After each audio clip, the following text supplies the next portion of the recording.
Afternoon class. Today we are moving on to a new topic, and as you can see on the board, our topic is substitution.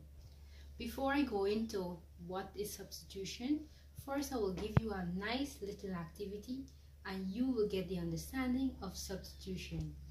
In your groups, there are some items on your desk. The items, I will tell you what to do with it. As the item that I place on your table, you might be wondering why Miss put all of these things. So let me show you what we have here. First, we have our cup. We have a bottle of water. We have our milk, some honey, and some Milo. So what we will do, so you might be wondering why I did all of this instead of we're doing maths, but I want you to have an understanding of what a real life situation would be as we incorporate it in maths. So I want you to make tea. Everybody would know how to make tea, right? Yes? Okay. So everybody know how to make tea. So I want you to go take one ingredient at a time and make tea. What is it, sweetie? You have a problem? What do you notice? You don't have any sugar? Well, what else can you do in the place of you don't have any sugar? Because it do happen at times. We don't have something, so what do? Yes? You're going to use something else. Okay, that's nice. So what else there can you use? This group here? You can use the honey. Why do you think you can use honey to make your tea? Because the honey is sweet, right? So we can use the honey instead of the sugar to make the tea. So the tea will now get our taste. Very good. I like what you did there. So now that you added the honey, how did the tea taste? It tastes sweet and nice, right? Same thing as like with the sugar. Alright. So now class, now I will show you a video on what is substitution so you can get a better idea on how substitution really works. So sit back, enjoy, and please make note. I will be asking questions at the end of the video. So the concept of substitution is just as simple as replacing the variable with what you are told the variable is equal to in a question. So what you're going to do is take a variable in an expression, for example, this one, 2x minus 6. If I told you what x was, if I said x is 5, you're going to replace the x with 5 and figure out what that will equal. Remember, 2x means 2 times x. So when you replace it, you're going to be multiplying.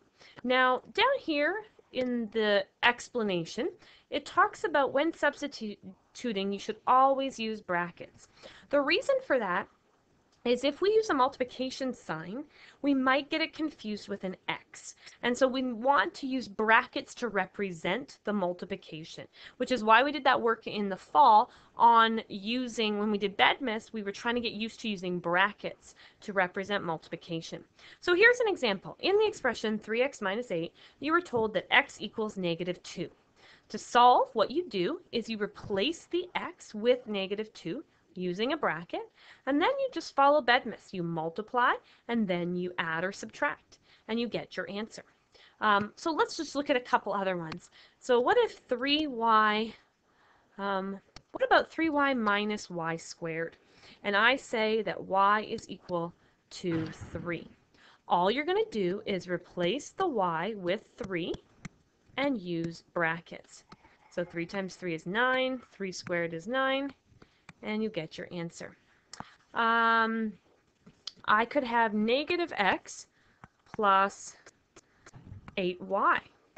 And what if I said that x was negative 3 and y was 2? To do that one, okay, again, I'm going to replace the x with what it is. Now watch this one. This one's a little bit tricky. The negative sign in front of the x stays there. Then you use brackets to replace the x with what I told you it is. So that one's a little bit tricky because there's kind of a double negative. This is saying negative x. Well, if x is negative 3, that means negative 3, which actually Negative times a negative is actually positive.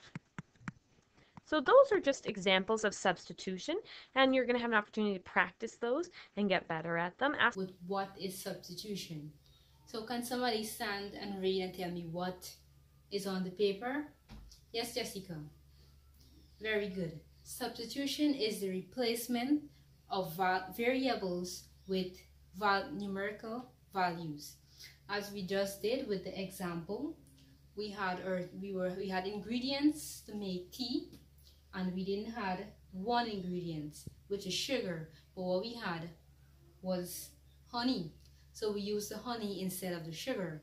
That is what is called substitution. We didn't have one thing, so we replace it with another. First, I will solve an example, and then you will have the understanding of how we substituted. So on the board, class, we have a question. If A is equal to 3 and B is equal to 2, evaluate A plus B. So what do you think we have to do, class? Yes, Ajay? We have to substitute. Very good. So let's go ahead and substitute. So first we write back our expression. Very good. What do we do? What is the value for A? Jessica? A is equal to 3. What is the value we now have for B? Thomas? Yeah, very good. B is equal to 2. So what does the thing says? It says to evaluate A plus B. So what we have to do now is, the value for A is 3. So wherever we see A, we write 3. There is a sign here, so we write back our sign. What is the next thing to do, Mario? Very good. Where B is, we put 2. So 2. Ishika, what is the next thing we should do? Very good. We add 3 plus 2. So 3 plus 2 is, Vikash? 5. 3 plus 2 is 5. So our answer is 5. That is how we substitute. They give us an expression, but they didn't give us anything, but they want us to evaluate for what is the value of A and B. But in this case here, they give us it. So what we had to do was substitute. Same thing as the example as I gave in the introductory activity. It's the same process we apply here, but one is a real life example and the other one is in mathematics. It's all the same. So I will give each group some work. You will work with your group, no individual work. I will come around, check your book. If you have any question, please raise your hand. I will come to you. How you guys work, you show teamwork, and that is important. So everyone got it correct. So we'll work one of the example on the board. So we had A is equal to 1 and B is equal to 3. Evaluate B minus A. So the value they gave us for B was 3. We had a subtraction sign. So what do we do with subtraction sign? We write it back. Very good. And the value for A is 1. So what do we have to do now? We need to find the value. We need to subtract. So 3 take 1 is 2. So our answer is 2. Very good. So now, this is the exciting part. I want each person to do their own work. As you can see, I have already distributed individual work. What you will do is work by yourself. Cover your work. Do not show your peers. At the end, I will give you a nice sticker with a big star. I know everybody likes big star, right? That's true, yes. And you will get a little something for working as a team today and getting everything correct. Never mind if you don't get all correct, you will still get something because in my class, you are appreciated. Alright class, this will bring you to the end of our session. I know we had lots of fun today. You enjoyed today's lesson. But let's do a quick recap. What is substitution? Somebody other than Jessica? Komal, yes. So substitution is a replacement of a variable with values. Very good. So I would have already given you some homeworks. Please ensure you paste it in your book and complete it. I will check it in the next class. Bye bye.